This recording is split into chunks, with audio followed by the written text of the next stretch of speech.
ये नोमेडिक, तू मेरा वीडियो क्यों नहीं लाया अब तक? पंगा लेना है क्या मुझसे?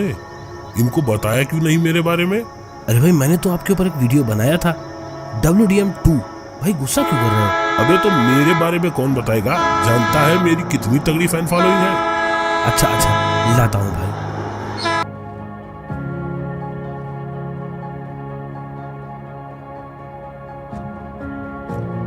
स्वागत है दोस्तों आप सभी का हमारी एक और नई वीडियो में, जहां अभी तक आपकी आती फरमाइश के बाद हम वीडियो लेकर आए हैं इंडियन रेलवेज के जंबो के बारे में, जो कुछ ऐसा दिखता था, जिसको रेलवेज कर्मचारी और रेल फैंस जंबो नाम से बुलाते थे। ये लोकोस बेसिकली दिखते तो ऐसे थे, पर इसी की तरह दिखने वाला एक और लोकोमोटिव था जो कि था WDS। तो कंफ्यूज मत होइएगा, पर ओरिजिनल जंबो था WDM2।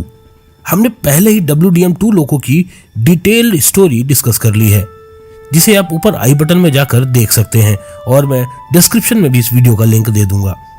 पर उस वीडियो में जंबो का जरा सा ही जिक्र हुआ था।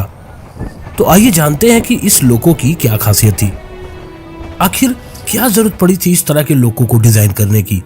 तो दोस्तों, WDM2 लोको एक हिट लोकोमोटिव था, जो रेलवेज में आते ही हिट हो गया था।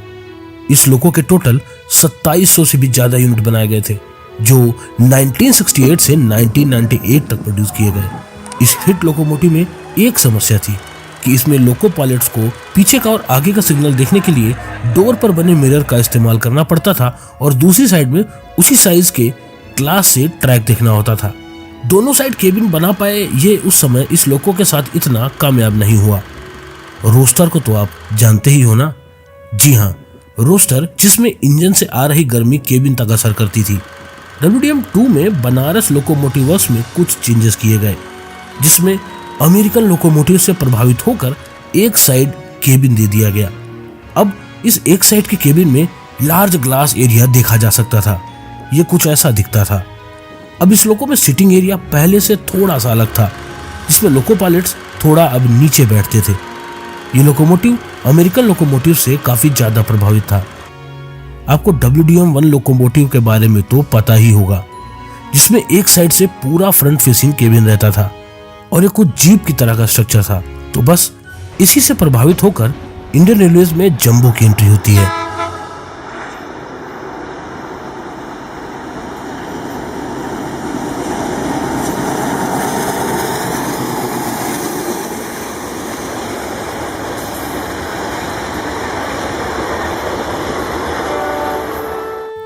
जंबो काफी अमेरिकन दिखता था, पर अब आती वो समस्याएं जिसकी वजह से इस लोको का प्रोडक्शन जल्द ही बंद कर दिया गया।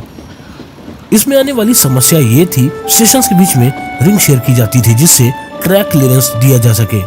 ऐसे में असिस्टेंट लोको पायलट को विंडो से पूरा बाहर तक जाकर इस रिंग को उठाना होता था, क्योंकि सीट्स की हाइट नीचे थी। हालांकि ये एडजस्टेबल सीट्स जरूर थी, पर लोको पायलट्स की माने तो अक्सर ये खराब ही रहती थी। अमेरिकन लोकोमोटिव्स की बात करें तो यूजुअली वहां लोकोमोटिव्स डबल यूनिट में यूज किए जाते थे, पर यहाँ ऐसा नहीं था। ये तो सिंगल यूनिट ही यूज किए जाते रहे। इंडियन रेलवेज में टर्न टेबल का सिद्धांत तो काफी पहले बंद कर दिया गया था, जो शायद स्टीम लोकोमोटिव्स के जाते के साथ ही खत्म हो गया। तो इस लोकोमोटिव को जिस पर्पस के लिए बनाया गया था, वो पर्पस तो पूरा होता दिख ही नहीं रहा था। एक समस्या इसके अलावा और थी कि जब assistant loco pilot window area से बाहर फ्लैग दिखाने की कोशिश करते, तो इंजन का जो हॉर्न था ये जस्ट उस विंडो के ऊपर ही बना था। ऐसे में अगर गलती से लोको पायलट हॉर्न ब्लो कर देते, तो सोचिए कान पर इंजन का आवाज कितना जोरदार असर डालता। तो इस चीज का एहतियात भी हमेशा बरता जाता था। फिर इसके बाद की समस्या थी इसके बड़े बड़े ग्लासेस, जिनको क्लियर करना भी आसान नहीं था, क्योंकि वाइपर जो थे ये ऊपर की तरफ लगे हुए थे। अगर बारिश का समय होता तो लोको पायलट्स को बहुत अच्छी विजिबिलिटी नहीं मिलती थी। कमाल की बात तो यह है कि प्रॉपर WDM2 लोकोमोटिव होने के बावजूद इसके शेप की वजह से लोग कई बार इसको कम पावर का लोकोमोटिव या फिर पप्पू लोकोमोटिव समझ लेते, जिसके बारे में हमने पिछले वीडियो में चर्चा की ही थी। पैसेंजर्स में एक मिथ सा था कि लोकोमोटिव स्लो है, क्योंकि ओवरऑल आकार में ये WDM2 से छोटा सा प्रतीत होता था। पर ऐसा नहीं था कि जंबो पावरफुल नहीं था। जंबो भी 120 किलोमीटर प्रति घंटा की अधिकतम रफ्तार पर दौड़ने की क्षमता रखता था।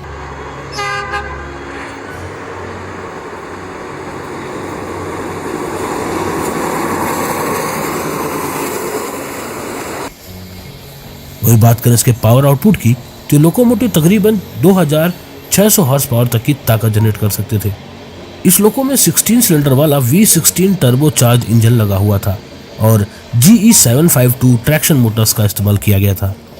अब समय के साथ ये लोकोमोटिव्स सिर्फ शंटिंग के काम आते हैं, पर आज से कुछ साल पहले तक आपने इन्हें मेन लाइन पर धुआं उड़ाते तेज रफ्तार से दौड़ते जरूर देखा होगा। पर आने वाले कुछ सालों में ये लोकोमोटिव्स इंडियन रेलवेज को हमेशा के लिए अलविदा कहने वाले हैं और फिर आपको ये लोकोमोटिव्स शायद ही कहीं देखने मिले, क्योंकि इनकी किसी भी यूनिट को प्रिजर्व करने के अभी तक कोई बात नहीं कही गई है।